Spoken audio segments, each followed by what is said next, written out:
Tere, tere armsad sõbrad. Tere õpetajad, matemaatikaõpetajad ja tere lapsevanemad. Ma otsustasin täna selle väikese sissejuhatava jutu rääkida, sellepärast et mul sai täna hommikul mõõt täis.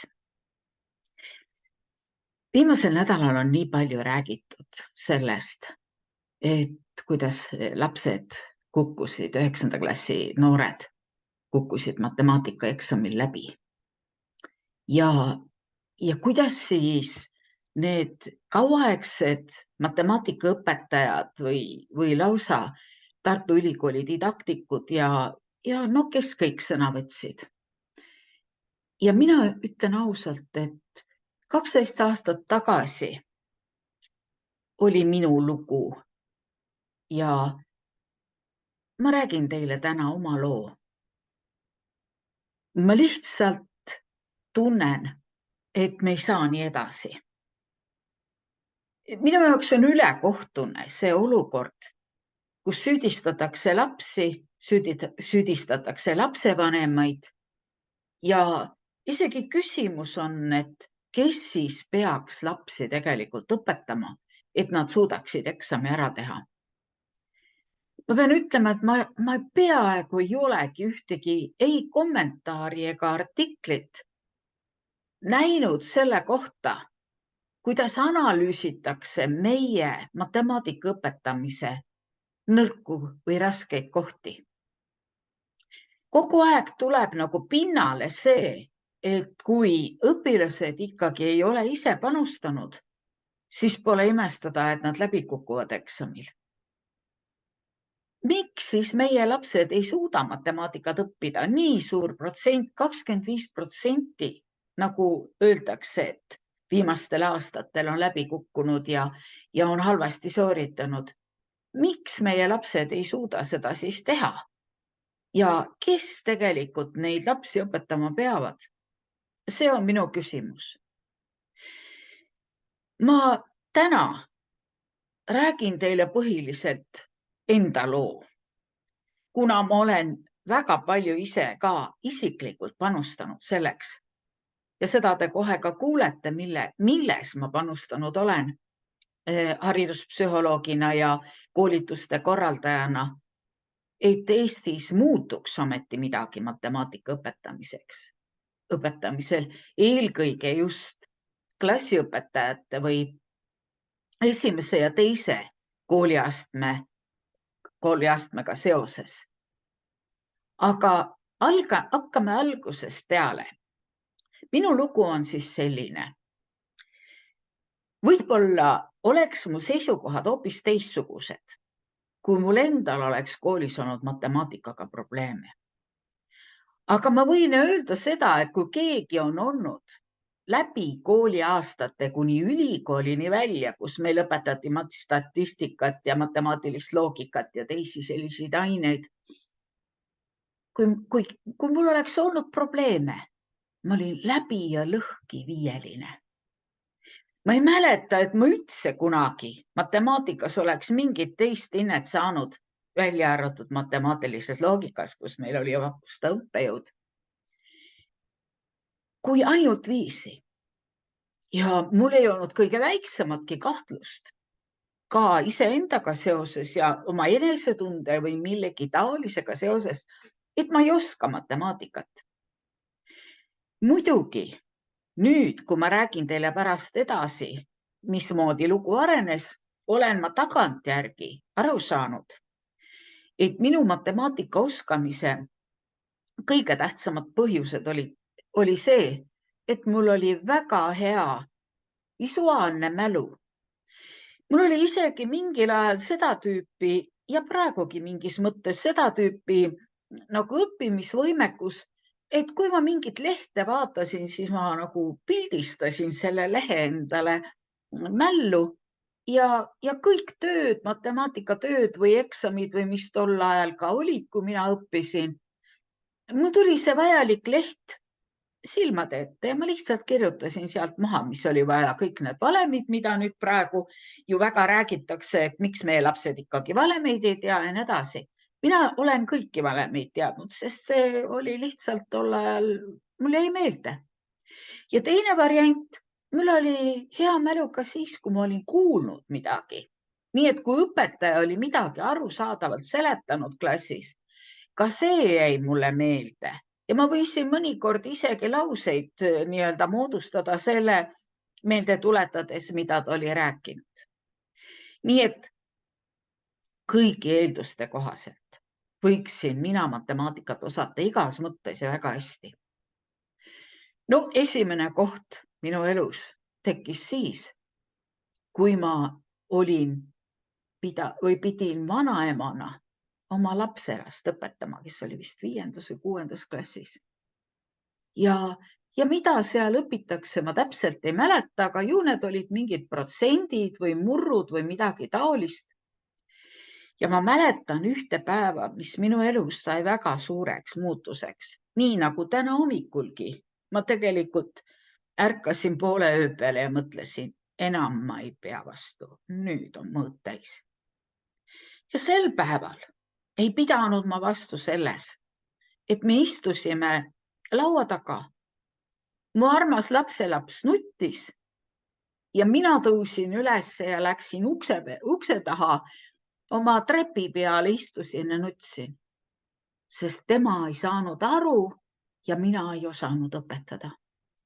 Ja ma ei saanud aru, miks mina, kes ma niisugusel kujul olen matemaatikast läbi tulnud puhtalt ilma igasuguste probleemideta, ei ole võimeline oma lapselapsele õpetama nii lihtsaid asju, mis polnudki veel ju üldse mingi raske temaatika. Muidugi, loomulikult ongi ju küsimus ka selles, et ega matemaatika tundmine ei anna veel võimalust matemaatikat õpetada. Matemaatika õpetamiseks on peale matemaatika kui aine tundmise, mida meie ülikoolid on ju aastakümneid pakkunud, et võimalikult hästi tunneks ainet. Peale selle on vaja ka tunda didaktikat, lapse psühholoogiat, kõike seda, mida matemaatika õpetamise kõrval peale aine tundmise on vaja väga hästi teada. Ja ma mäletan, kuidas ma istusin tookord seal trepil ja mõtlesin, ma ei ole nõus, et minu lapselaps peab kannatama niimoodi matemaatika teemal. Ja kuna ma olin tookord juba alustanud ja mul olid sidemed Soome haridusinimestega, ka Eesti-Soome instituudi juhataja eripedagoog Jaana Vasamaga, siis ma otsustasin, et ma lihtsalt võtan ette, leian Soomest kellegi, kes on kas väga hea matemaatikaõpetaja või keegi teine, õpikute kirjutaja või inimene, kes oleks nõus tulema Eestisse ja aitama Eesti matemaatikaõpetajaid. Nii see kahjuks millegipärast ei paista. Järelikult täna ei ole sellest matemaatikaõpetaja raamatust vaja rääkida. Teinekord ma teen teile selleks juba slaidid. Ja siis ma leidsin fantastilise Helsingi ülikooli endise matemaatikadidaktiku, sest ta oli juba piisavalt vana, Hellevi Putkaneni. Temaga koos tulid hiljem ka Eestisse Johannes Paasonen ja veel mõned üksikul korral käinud inimesed, kes matemaatikat õpetavad. Teiseks, teinekord sain ma Helsingis tuttavaks Pekka Peurasega. Pekka Peura, kes on Soomes üks matemaatika õpetamise uuendaja ja temast hakkan ma teile ka rääkima, tema mõtetest ja põhimõtetest. Ja see oli 12 aastat tagasi, kui me alustasime seda teekonda Helleviga koos Eestis, et tuua Eestisse uus vaatenurk, mis Soomes 80-ndatel oli totaalselt muutunud sellepärast, et Soome õpilased ei tahtnud, ei olnud nõus, ei suutnud õppida matemaatikat. Ja nii nagu Hellevi ütles, et Soomes oli tol ajal, kui see muutus nagu tekkis, oli üks selline põhilause, mida väljendati, et Soome põhikooli matemaatika probleemide pärast ei saa lasta kraavi joosta Soome kõrgtasemel tehnoloogiat. Et ainult sellepärast, et lapsed ei ole võimelised põhikoolis õppima matemaatikat, ainult sellepärast ei ole nad võimelised kõrgkoolis ja tulevikus oma elus minema tööle sellistesse kohtadesse, kus arendatakse Soome kõrgtasemel tehnoloogiat. No, kas Eestis ei ole siis see küsimus päevakorral täna? Miks meie algklasside ja juba ka lasteaiast peale lapsed siis ei suuda ega taha õppida matemaatikat? Aga lugu läks edasi selliselt, et siis me hakkasime korraldama neid koolitusi Eestis.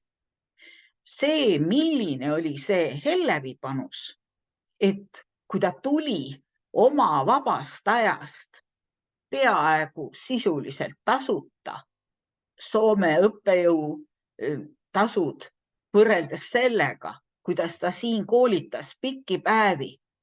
Ta tuli enda kõrguse reisikohvriga, mis oli otsast otsani täis matemaatika abivahendeid, mida Soomes kasutatakse kõikide vähemalt esimese 2 kooliastme jooksul matemaatika õpetamiseks, selgitamiseks. Ma olen käinud ka selles Soome Helsingi ülikooli õppimise või kuidas seda nimetatakse, Viiki kool, tähendab see kool, kus praktiseerivad Helsingi ülikooli matemaatika ja teised õpetajad. Ja seal koolis, kui ma õigesti mäletan, oli ka see nii-öelda matemaatikamuuseum või midagi taolist, kus siis ma nägin, kui kohutavalt palju tegelikult on olemas tellitavad, ostetavad abivahendid, õpetamisvahendid, konkretiseerimisvahendid, eriti selleks, et väiksemate klasside lapsed saaksid matemaatikast aru. Ja miks ma enne ütlesin, et ma olen ise väga palju panustanud, see teekond, mida mina Hellevi kõrval nüüd psühholoogina ja Eestis tema vastuvõtmisel ja tema nagu koolituste korraldamisel meie koos, kuidas ma palusin ja soovisin, et nendes koolitustes osaleksid ka meie didaktikud. 12 aastat tagasi oli aeg, kus Tallinna Ülikoolis ei olnud sellist matemaatikadidaktikut, kes oleks võinud tulla just algklasside õpetajal, kes oleks võinud osaleda meie koolitustel. Tartu Ülikooli omad olid olemas, aga ma sain aru, et see põhiväide, mida ma olen kuulnud ka hiljem korduvalt, mida meie õpetajad ütlevad, et nojah, nad võivad ju teha, ega Soomes on probleeme palju, aga meil pole aega niiviisi mängida, nagu nemad mängivad. See on totaalselt teisiti. Lapsepsühholoogia vaatenurgast ei saa matemaatikat õpetada nii, nagu mina õppisin.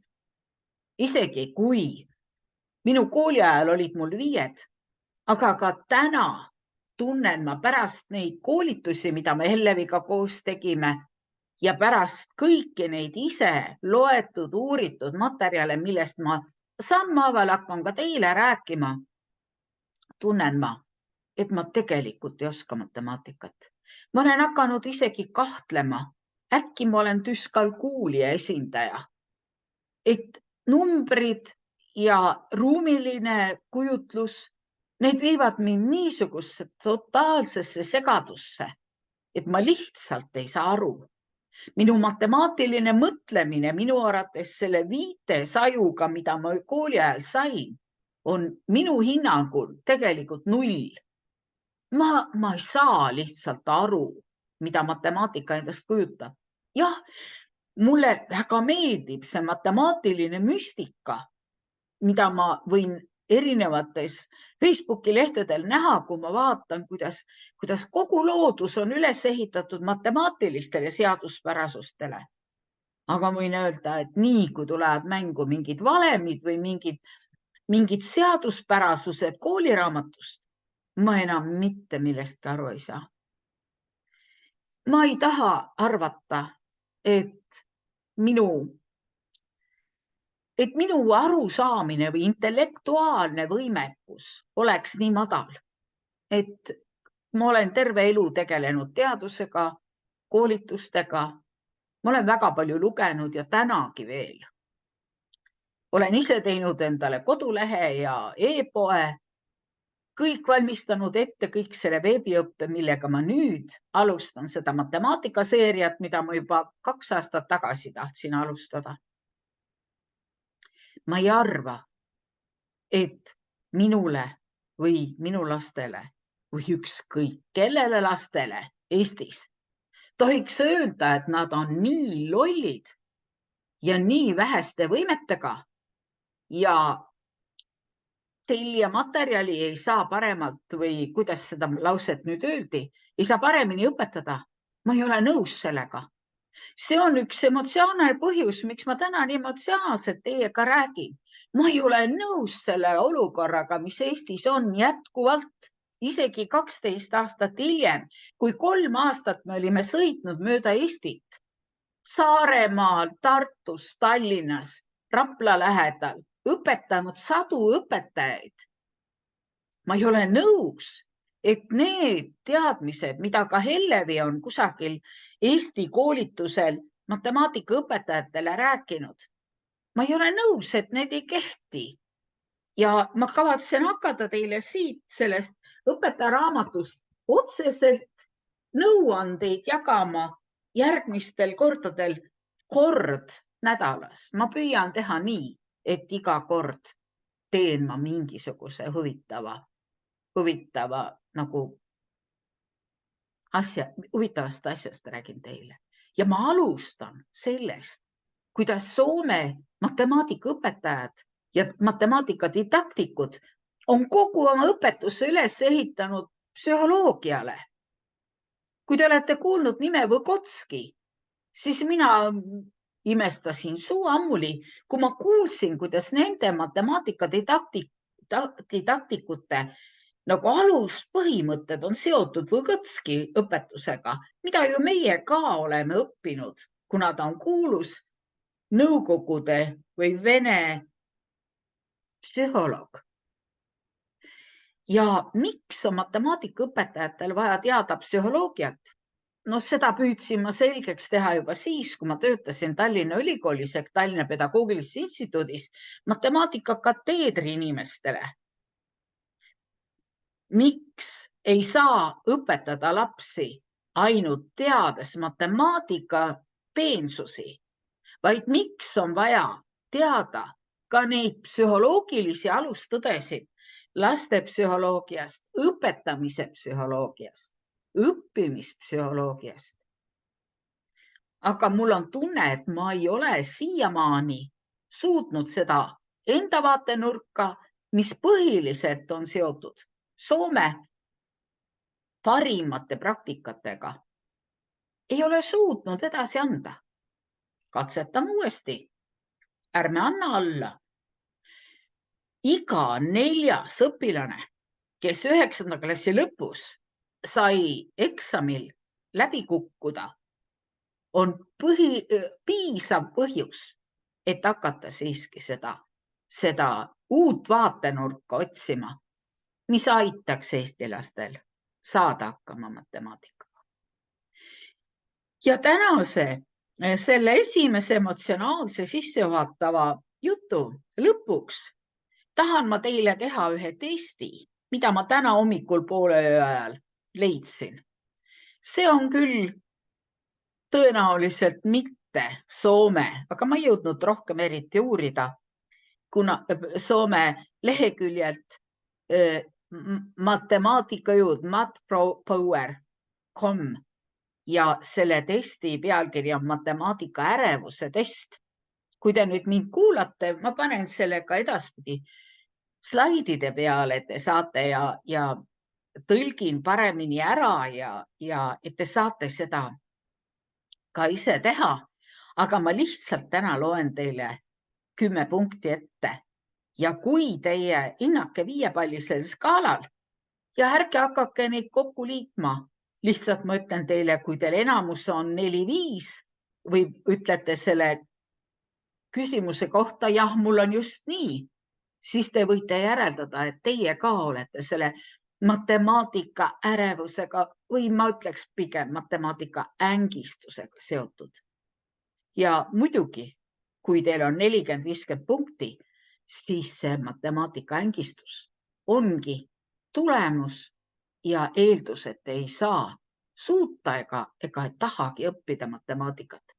Ja vaadake, kuigi Soomes on keelatud lapsevanematel kodus lapsi õpetada põhialustes, sest nad ei ole õppinud neid didaktilisi põhialuseid. See on täiesti vastupidi sellele, mis meil räägitakse, et nüüd peavad lapsevanemad ka kooli minema, et saada oma lapsi õpetada. Huvitav, mida õpetajad tegema hakkavad? Kas nad lastakse siis puhkusele või hakatakse lapsevanematele ka palka maksma selle eest, kui nad õpetavad? Soomes ma olen näinud ühte väikest vihikut, mille pealkiri on algklasside matemaatika lapsevanemale.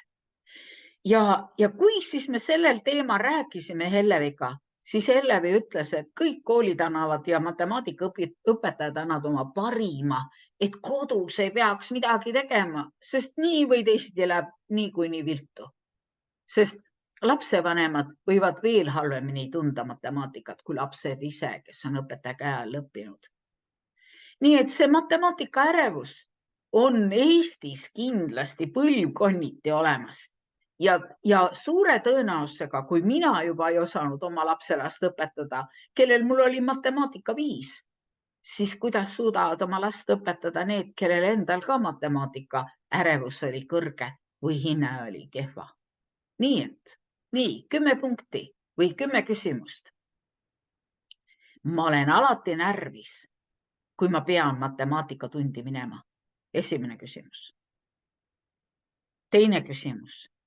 Kui matemaatikatunnis kutsutakse tahvli juurde, siis ma lähen täiesti endast välja. Kolmas küsimus. Ma kardan matemaatikatunis küsimusi esitada. 4. küsimus. Ma olen alati mures selle pärast, kui mind matemaatikatunis küsitakse. 5. küsimus. Ma saan küll matemaatikast veidi aru, kui ma muretsen pidevalt, et see läheb üha raskemaks ja raskemaks. 6. küsimus. Kui võimalik, ma puudun matemaatikatunnist. 7. küsimus. Ma kardan matemaatika kontrolltöid ja teste rohkem kui ühegi teise aine oma. 8. küsimus. Ma lihtsalt ei tea, kuidas nendeks matemaatika kontrolltöödeks ja testideks õppida. Ja 9. küsimus. Matemaatiktunnis tundub mulle, et kõik on selge. Aga kui ma kodus hakkan õppima, siis on niisugune tunne, et ma pole üldse tunnis olnudki. Ja 10. küsimus, viimane. Ma kardan, et ma ei suuda ülejäänud klassiga sammu pidada ja ma olen teistest halvem. Nii, kui nüüd teil on kõik enam-vähem siis kindlasti on teil matemaatika hängistus. Seda defineerib see naine, kes on Ellen Friedman ja edaspidi ma näitan teile. Tema defineerib seda nii. Matemaatika ärevus või ängistus on emotsionaalne reaktsioon matemaatika õppimisele põhineval mineviku ebameeldiva kogemuse kohta, mis kahjustab tulevikus või täna või tulevikus matemaatika õppimist. Iga hea kogemus matemaatika õppimisel võib aidata aga ületada need varasemad negatiivsed tunded. Ja siis tuleb edu ja tulevased saavutused on matemaatikas head. Nii et ületage negatiivne enesesisendus, esitage küsimusi õpetajale. Mõelge, et matemaatika on eriline võõrkeel, seda tuleb õppida, harjutada. Ära looda täheõppimise peale. Loe ise ja tee ise oma matemaatika ülesanded. Õpi matemaatikat nii, nagu sinu õppimise stiil on sobivam, kõige sobivam. Ja kui on tund olnud, millest sa ei saa aru, matemaatikatund, siis küsi abi samal päeval. Ole matemaatikat õppides lõdvestunud ja tunne ennast hästi. Räägi matemaatikaga ja matemaatikast. Ja võtab suurem vastutus oma õnnestumiste eest ja ebaõnnestumiste eest. See on siis matemaatika ärevuse testi nii-öelda jutt teile täna. Ja sellega ma tahaksin tänase nagu emotsionaalse sissejuhatuse lõpetada. Ma tahaksin lõpetada selle üleskutsega, et palun need, kes te olete osalenud 12 aastat või 10 aastat tagasi nendel matemaatikaõpetajate koolitustel Tartus, Tallinnast, Saaremaal või mujal Eestis, mida me koos tegime Helleviga. Ja te olete ise katsetanud neid võtteid, neid makaronide loetlemisi ja muid taolisi asju, mida me seal koos tegime, siis võtke palun minuga ühendust. Ma tahaksin teid kaasata sellesse webinaride sarja, mida ma nüüd suvel tegema hakkan, ainult ühel põhjusel, et lohutada ja aidata neid lapsevanemaid ja neid lapsi, kes said sellest tänavusest kevadest endale trauma. Ja neid õpetajaid, neid häid õpetajaid, kes saavad aru, et matemaatika õpetamisega Eestis on midagi totaalselt lahti, kui nii paljudel lastel on see raske ja ebameeldiv. Ma tahan teid tänada, neid õpetajaid, neid matemaatikaõpetajaid, klassiõpetajaid ja neid õpetajaid, kes ei ole matemaatikat õppinud, kes seda mõistavad. Ja hakkame üheskoos sammhaaval minema. Mul on väga palju materjali ja ma teen pooletunniseid webinare. Niiviisi, et kui ma olen midagi avastanud huvitavat, siis ma räägin teile sellest ja alustame psühholoogiast ja Võgotskist järgmisel korral. Olge väga hoitud, ilusat suve teile ja katsuge saada üle sellest traumast, kui see matemaatika asi puudutas isiklikult teie peret või teie klassi. Kõike head teile ja olge väga hoitud.